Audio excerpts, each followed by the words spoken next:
Audiolibro Comentario temático sobre el Corán. Autor Muhammad al-Ghazali. Traductor Isa García. Sura 4.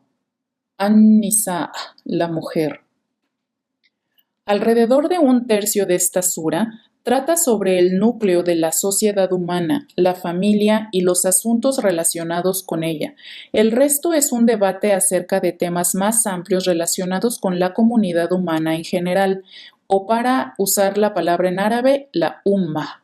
Entonces, el tópico general de toda la sura son las relaciones sociales humanas y la forma en que deben ser conducidas y reguladas. Este tópico queda bastante claro desde un comienzo con las siguientes palabras de apertura de la sura. Oh humanos, temed a vuestro Señor quien os ha creado a partir de un solo ser, del que creó a su cónyuge e hizo descender de ambos muchos hombres y mujeres. En el aya número 1. Aunque todos los seres humanos parezcamos y luzcamos diferentes, estamos todos relacionados, ya que compartimos el mismo origen y los mismos ancestros. Por eso es muy importante que recordemos este hecho y que luchemos por mantener una buena y constructiva relación con los demás seres humanos, sin importar cuán lejos o cerca se encuentren. Este es uno de los principios fundamentales del Islam. El sentido de pertenencia y de compañerismo debe extenderse más allá de los lazos de sangre para que podamos integrar a todos los grupos humanos, las razas y los colores, y así cultivar la cooperación y la unión entre las personas. Con el objetivo de subrayar esto, el versículo que abre la sura instruye a la humanidad a temer a Dios y pone énfasis en su omnipotencia y control absoluto sobre el destino del hombre. Sin embargo, también podemos encontrar en la sura pasajes que impulsan el optimismo y que realzan la esperanza en la gracia y misericordia de Dios. El versículo 31 dice: Si os apartáis de los pecados más graves, perdonaremos vuestras faltas, mientras que el versículo 110 dice: quien obre mal o cometa iniquidad y luego pida perdón a Allah, encontrará que Allah es absolvedor, misericordioso.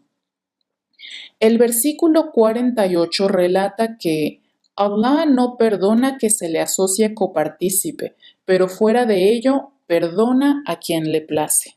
Y el versículo 17 dice: Allah perdona solo a quienes cometen el mal por ignorancia y pronto se arrepiente. Mientras que en los versículos del 26 al 28 leemos: Allah quiere aclararos y mostraros el camino correcto de quienes os precedieron y absolveros. Allah todo lo sabe, es sabio. Allah quiere absolveros, mientras que quienes siguen sus pasiones quieren que os extraviéis completamente. Allah quiere facilitaros las cosas, ya que el hombre fue creado débil. Dios no tiene la intención de sobrecargar a sus servidores con obligaciones y rituales que van más allá de sus capacidades y posibilidades humanas. Los esfuerzos que se tienen que realizar son aquellos que son necesarios pero tolerables y dentro de sus capacidades, para que sean capaces de adquirir conocimiento, entendimiento y experiencia, y para que progresen en la vida. La vida de un creyente está regulada por su temor de Dios y por la promesa de su misericordia y compasión. Estas son dos fuerzas firmes que guían a los creyentes en este mundo y los prepara para la rendición de cuentas ante su Señor, tarde o temprano en el más allá.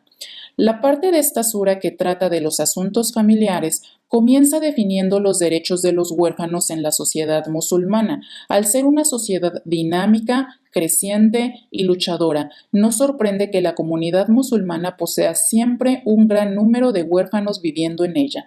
Aún en la actualidad, los huérfanos son siempre presas para la influencia, dominación y explotación de diversos individuos, así como también de grupos con intereses ideológicos o políticos.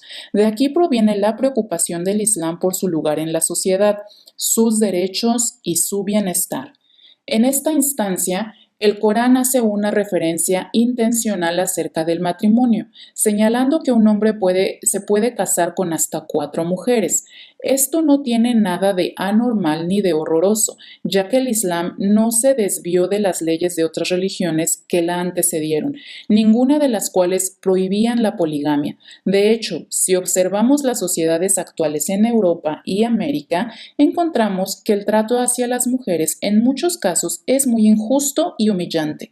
En estas sociedades abunda la poligamia, pero encubierta bajo diferentes aspectos, y las relaciones promiscuas entre los sexos son consideradas algo normal que se practica abiertamente. Lo que permite el Islam es claramente algo definido y altamente regulado. Los hombres solteros que no tienen suficiente dinero para casarse y mantener una familia son alentados a abstenerse de todo contacto sexual hasta que estén listos para contraer matrimonio. Los que deseen tener una segunda esposa no son considerados aptos a menos que puedan demostrar que son capaces de mantener y de ser igualmente justos con las 2 esposas. Además, nunca se permite el matrimonio en el Islam sin el consentimiento de ambas partes. Cualquier mujer que no desee formar parte de un matrimonio polígamo tiene derecho a rehusarse. Las leyes islámicas van un paso más allá y le conceden el derecho a la esposa de incorporar en el contrato matrimonial una cláusula en la que se rehúsa a formar parte de un matrimonio polígamo. De acuerdo con el renombrado jurista Ahmad ibn Hanbal, el esposo está obligado a respetar esta condición. Caso contrario, la esposa puede pedir el divorcio y obtenerlo. Luego, la sura analiza las reglas que rigen la herencia de las riquezas, que indican cómo debe ser otorgada y distribuida entre los miembros vivos de la familia y los parientes. Se hace una mención específica a las mujeres, que hasta ahora se encontraban completamente privadas de toda herencia, explicando que poseen el derecho de heredar y que su parte de la herencia está claramente definida. Los pobres y los necesitados también tienen el derecho a una parte de las riquezas que hayan quedado. Cualquier hombre tiene el derecho a destinar 1/3 de su riqueza a cualquier tipo de causa pública o privada, de su preferencia. Esta es una regulación que fue posteriormente reafirmada por el profeta Muhammad sallallahu alaihi wasallam. También establece que, en la mayoría de los casos, el Islam determina que el hombre merece el doble de herencia que una mujer. La razón yace en que los hombres tienen más responsabilidades financieras, como por ejemplo las dotes y afrontar la gran carga de mantener a sus esposas e hijos. La mujer no tiene la obligación de trabajar ni de percibir un salario. Su pariente o sus parientes varones de existir deben mantenerla económicamente. De lo contrario, ella será responsabilidad del Estado, que deberá cubrir sus necesidades adecuadamente. Esto se encuentra reglamentado en la ley islámica para preservar la dignidad y el honor de los miembros femeninos de la sociedad y para evitarles las complicaciones de tener que mantenerse ellas mismas. Uno solo debe prestar atención a la situación de las sociedades occidentales actuales, los llamados baluartes de los derechos de la mujer, para apreciar la sabiduría y la justicia del Islam, cuando es empleada correcta y compasivamente. Al decir esto, no intentamos buscar una excusa por la minoría no representativa de musulmanes inconsiderados e irresponsables que maltratan a sus mujeres, ya sean sus esposas, hermanas o hijas, ni despojarlos de sus derechos a la educación y a la libertad. Según los reportes, Aisha radhiyallahu anha, la esposa del profeta, relató que el profeta sallallahu alaihi wasallam dijo: los creyentes con la fe más excelsa son aquellos que poseen buenos modales y que son muy afectuosos con su esposa.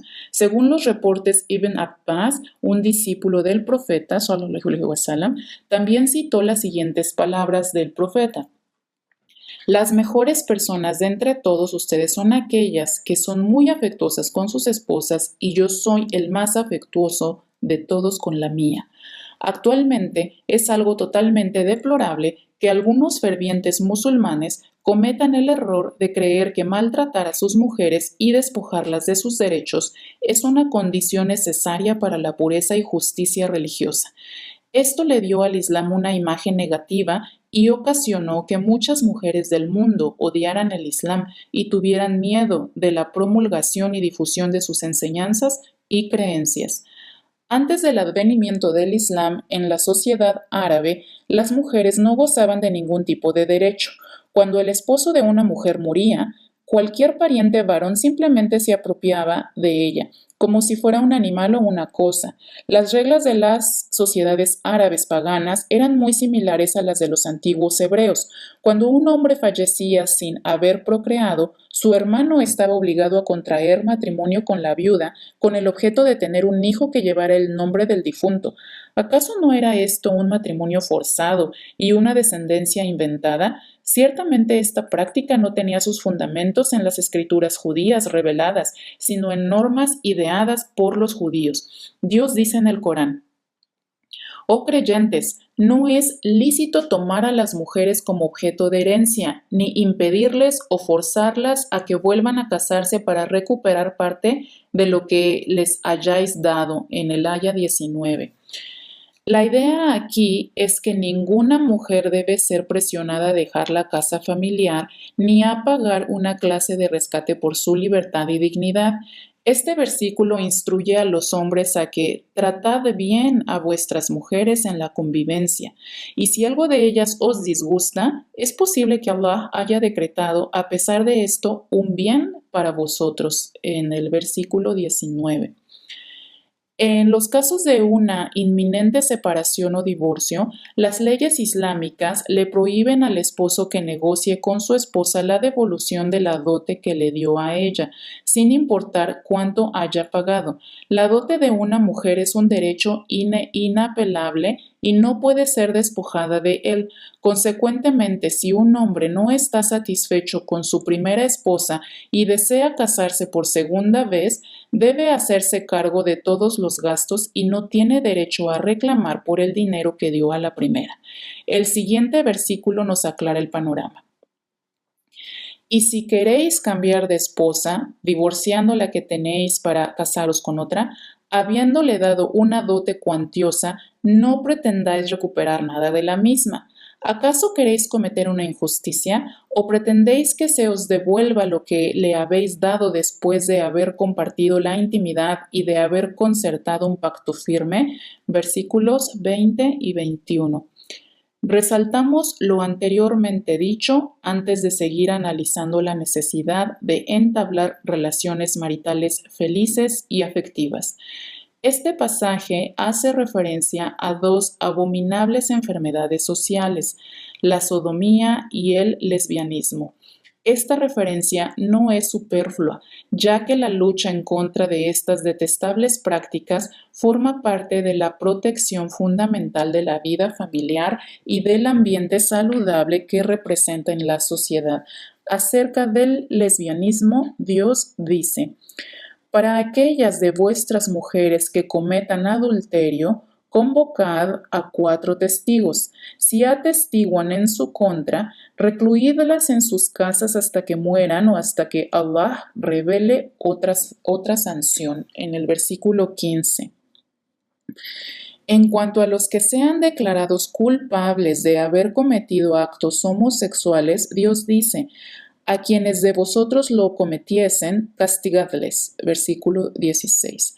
Al haberse alejado completamente de Dios y abandonado toda clase de orientación religiosa, Occidente ha llegado a tomar estos crímenes sociales de una manera muy ligera, como también lo ha hecho con otros crímenes, lo que ha dado como resultado la trágica ruptura de la vida familiar y la propagación de letales epidemias como el SIDA y otras enfermedades de transmisión sexual. De hecho, las bases de la civilización occidental se están deteriorando muy rápidamente.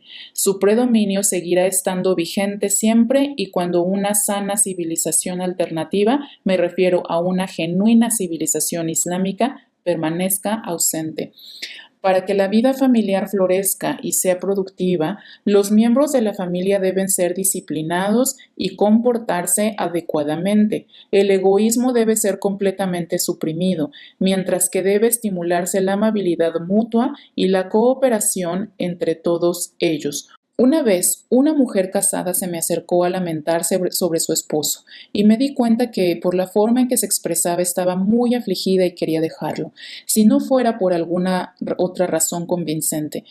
Le aconsejé que siguiera el ejemplo de la esposa del faraón y que soportara la insolencia del esposo un poco más de tiempo.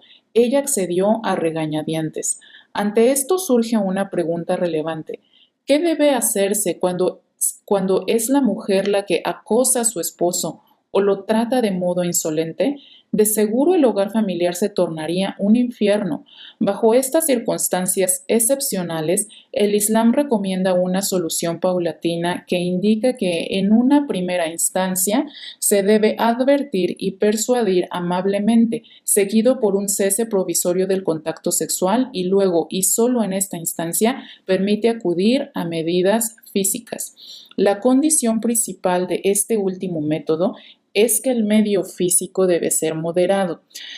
Sin embargo, analizando con atención la sunna del profeta, no encuentro justificación alguna para que esta última medida, excepto cuando la esposa trae hombres desconocidos a la casa. Como podemos observar, esta circunstancia indica sin duda la presencia de un serio problema. Antes de introducir estas pautas acerca de la vida familiar, la sura resalta con firmeza la ilegitimidad de la apropiación de las riquezas o los bienes de otras personas. También alienta a aceptar lo que uno posee en esta vida y abstenerse de codiciar los bienes ajenos. Luego el pasaje se dirige a toda la humanidad con las siguientes palabras. Adorad a Allah y no le asociéis a nada. Haced el bien a vuestros padres y a los parientes, a los huérfanos, a los pobres. Versículo 36. Si bien le da prioridad a la familia, esta directiva se aplica también a toda la sociedad. La sura continúa tratando el tema de cómo gastar el dinero, algo que debe hacerse siempre con moderación, e identifica dos tipos diferentes de personas, los avaros miserables y los despilfarradores pretenciosos. Resalta un tipo particular de persona que es poco caritativa en algunos aspectos, que alienta a otros a ser avaros y poco generosos, pero que en otros ámbitos son pretenciosos y ostentosos con sus riquezas. Si utilizaran sus riquezas acorde a las enseñanzas de Dios, cosecharían grandes recompensas. ¿A qué se debe que no creen en Allah y en el día del juicio y no dan caridades de aquello que Allah les ha agraciado? Allah les conoce bien. Versículo 39. Antes de cambiar de tema, la sura continúa explayándose sobre el estado actual y futuro de la comunidad musulmana. El nuevo tópico menciona las diversas comunidades religiosas que existían en esta época dentro de la sociedad árabe y explica cómo los musulmanes deben relacionarse con ellas.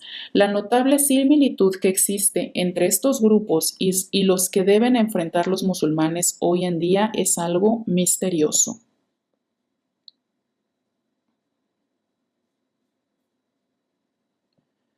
Los musulmanes de la generación del profeta estaban ansiosos por entablar una amistad con los judíos. Al reconocer su antigüedad como los primeros receptores de las revelaciones de Dios, esperaban que se pusieran de su lado en caso de que los musulmanes entraran en conflicto con los árabes incrédulos. Sin embargo, como se menciona en los capítulos anteriores, los judíos de Arabia demostraron tener una actitud muy decepcionante. Sus mayores no respetaban los tratados ni las relaciones entre vecinos e intentaron ofender al Islam de la peor manera y causarle un daño terrible. Dios se dirigió al profeta diciendo: ¿No has reparado en quienes recibieron el libro, los judíos y cristianos? Se extraviaron y anhelan que vosotros os desviéis del camino recto. Allah es quien mejor conoce a vuestros enemigos. Versículos 44 y 45. Los versículos dejan bien en claro que esas personas perdieron gran parte de la revelación recibida por sus antecesores. Todo esto ha sido el resultado de su fracaso por mantener la continuidad de su fe y preservar intactos los textos de las Escrituras. Además, no fueron capaces de implementar apropiadamente las partes que todavía poseían. Sin duda, las leyes y prácticas religiosas corruptas pueden ocasionar más daños en la sociedad que la ausencia absoluta de religión, y quienes adulteran y hacen mal uso de la religión tendrán un destino mucho peor que los que no creen en ningún tipo de religión. En esta sura, los musulmanes reciben la promesa de que Dios estará de su lado en esta confrontación y los bendecirá con la victoria. Dice, Allah es suficiente como protector y Allah basta como socorredor, en el versículo 45. Sin embargo, los que se sientan a esperar no recibirán esta intervención y apoyo divinos, que tampoco serán otorgados a quienes niegan su obligación de preparar sus propias defensas y hacer los planes necesarios para alcanzar la victoria. En los comentarios sobre el Corán, el Sheikh Rashid Rida Al-Manar leemos: Dios Todopoderoso no modifica las leyes institucionalizadas de cambio social en favor de los musulmanes, los judíos o los cristianos.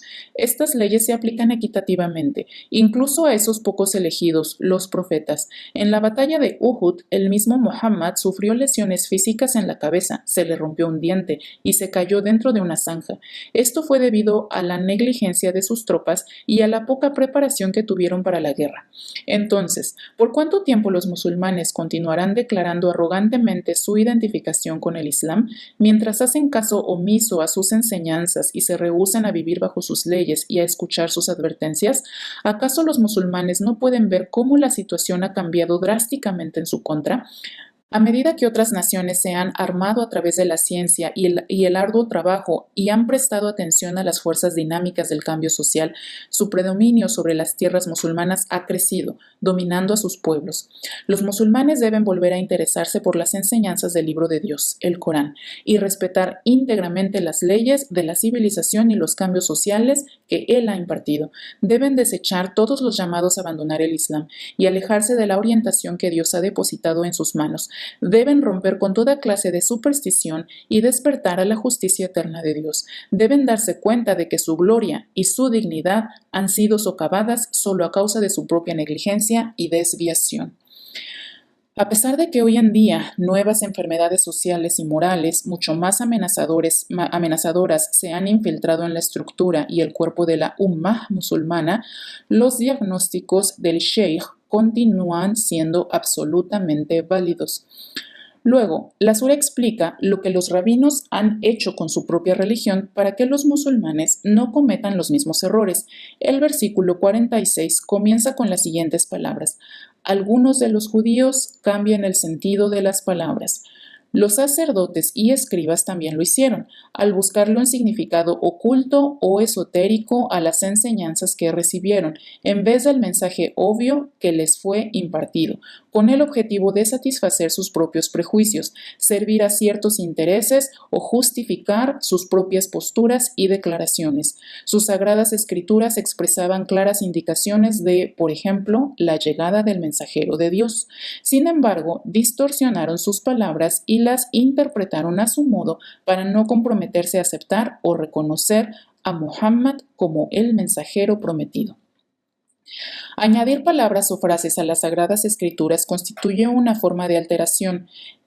En un monumental y prestigioso análisis sobre el tema en cuestión y disponible en árabe, titulado Izhar al-Haqq, el Sheikh Ramat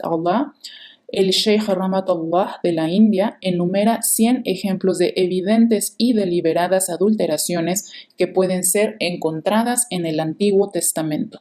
Es más, los rabinos siguen declarando que y dicen que proviene de Allah, siendo en verdad que no proviene de Allah. Inventan mentiras acerca de Allah a sabiendas. Sura Al-Imran, versículo 78. Fue su terco e irrespetuoso comportamiento lo que los llevó a decirle a Muhammad: oímos, pero desobedecemos, escuchamos, pero no prestamos atención. Ra'ina, con doble sentido en sus palabras y atacando la religión. Sura An-Nisa, versículo 46. Si bien Dios les advirtió que recibirían un severo castigo si continuaban con su obstinación, Ellos siguieron pensando igual. Sin embargo, la gloria y la dominación serán la recompensa de aquellos que muestren sinceridad y que realicen grandes sacrificios defendiendo el mensaje de Dios y promoviendo sus leyes y enseñanzas. Luego la sura analiza otra cuestión. Allah no perdona que se le asocie copartícipe, pero fuera de ello perdona a quien le place. Versículo 48. En el idioma árabe, el concepto de asociar a otros dioses con Dios se conoce como shirk y se manifiesta de dos formas. La primera consiste en la creencia de que en este mundo existen dos o más creadores, proveedores o interventores. La segunda, cuando uno se entrega a otra entidad que no sea Dios para que legisle y marque el camino en relación a los actos lícito e ilícito o para buscar su ayuda y apoyo sin reconocer el papel de Dios como proveedor de asistencia.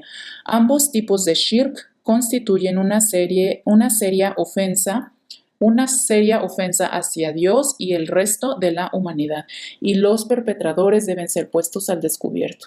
Existe otro tipo de shirk que ha alcanzado una gran cantidad de adeptos en los tiempos modernos, que consiste en la completa negación de la existencia de Dios y de su rol, influencia y control sobre el mundo.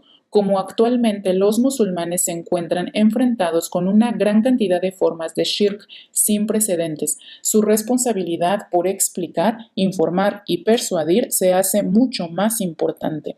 Deben esforzarse por evitar las trampas del tipo el pueblo elegido de Dios, entre comillas, en la cual muchos han caído. Para estas arrogantes personas, la religión no implica justicia, benevolencia o temor de Dios. Se trata de una mera herramienta para realzar sus objetivos raciales y satisfacer el egoísta orgullo nacionalista. ¿Es realmente cierto que estos impostores ¿acaso poseen una parte del reino de Allah? Aunque así fuere, no darían por su avaricia a la gente lo más mínimo. Versículo 53. Una nación que está a cargo de transmitir los beneficios de Dios no debe ser malvada con otras naciones o grupos. La sura continúa. ¿Envidian a la gente por el favor que Allah les ha dispensado? Hemos concedido a la familia de Abraham el libro y la sabiduría, y les hemos concedido un reino grandioso, en el versículo 54. Esta es una sutil referencia a algunos antiguos judíos de Medina que les concedieron a los árabes paganos en la Meca una condición de mayor privilegio que a los musulmanes y se comprometieron a proporcionarles apoyo moral y material. Sin embargo, la sura posee una aplicación mucho más general. Las personas de fe están siempre obligadas a prestar testimonio honesta y justamente, como lo confirma la sura. Allah os ordena que restituyáis a sus dueños lo que os haya confiado, y que cuando juzguéis entre los hombres lo hagáis con equidad. Qué bueno es aquello a lo que Allah os exhorta. Versículo 58. Aquí la confianza es tanto material como metafórica y se refiere a la preservación y protección de todos los tipos de compromisos y obligaciones hacia Dios y hacia el prójimo. Los que no cumplan con sus obligaciones con respecto a la confianza no pueden afirmar ser poseedores de la verdadera creencia. La fe religiosa de aquellos que no sean capaces de mantener su palabra ni cumplir sus promesas debe siempre ser puesta en duda.